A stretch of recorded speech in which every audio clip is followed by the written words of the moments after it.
So from here on out, the timeline gets a little iffy, and I've done my best to piece it all together, but this case is just one that is extremely complicated. No matter how much research we did, no matter how much we tried to put it in chronological order, I put it together as best as I could so that it's as easily understandable as possible, but I just want to warn you, it does get a little bit messy. So law enforcement was trying to figure out how to find Wade. They somehow ended up getting in contact with Wade's biological father, Stephen. And to give you a little bit of a background on Stephen, Stephen found out that he was going to be a father when he was around 14 or 15 years old. And the girl that he had gotten pregnant was a year younger than him. They were both super young and definitely not in a place to be able to raise a child. So Wade ended up being placed up for adoption. He ended up being adopted by a couple who went to church with Wade's biological mother's parents. Then, when Wade turned 18, he reconnected with his dad, Stephen, for the first time. They exchanged phone calls with each other every so often, but they only saw each other once when Stephen went to visit him in Tallahassee. That's where he was living during that visit. When they reconnected, Wade was struggling with drug addiction, and Stephen was really wanting to help him.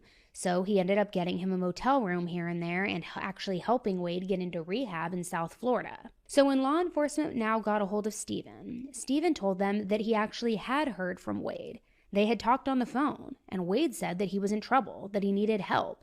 He specifically needed help with leaving town. He said that he did something that he couldn't take back. And this wasn't really a new thing, and it wasn't alarming at first because their relationship was more of one where Wade would call Stephen whenever he needed help. So that specific day, Stephen didn't know what was going on, but he was at work, so he told Wade to call him at dinner time and then they would figure it all out from there. Then they had a second phone call, and Wade said that there were two people who wouldn't be here anymore and that he was a killer. At first, Stephen didn't really believe him. Wade was known to make up stories. And remember, he was also under the influence. So it's not really all that surprising to think that maybe he was just saying stuff, that he was going off on a rant, maybe spiraling. But still, it seemed like he was confessing, now confessing to more than one person. So after Stephen had talked to Wade, the detective called, saying that it was crucial that they talk to Wade. She left her phone number to call back if Stephen had heard from him. Later that evening, around 9:30, 10 p.m., Wade made a third phone call to Stephen. And in this phone call, he told Stephen everything. He told him about his argument with Melissa the night before and how he went home with some girl that he met after the bar.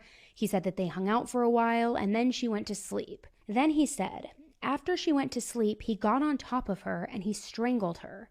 Strangled her until she died. His exact words were, "I choked that bitch." He stayed in the house for a while, and then eventually he rolled her up inside that comforter. His initial plan was to put her in the trunk of her car, but apparently she was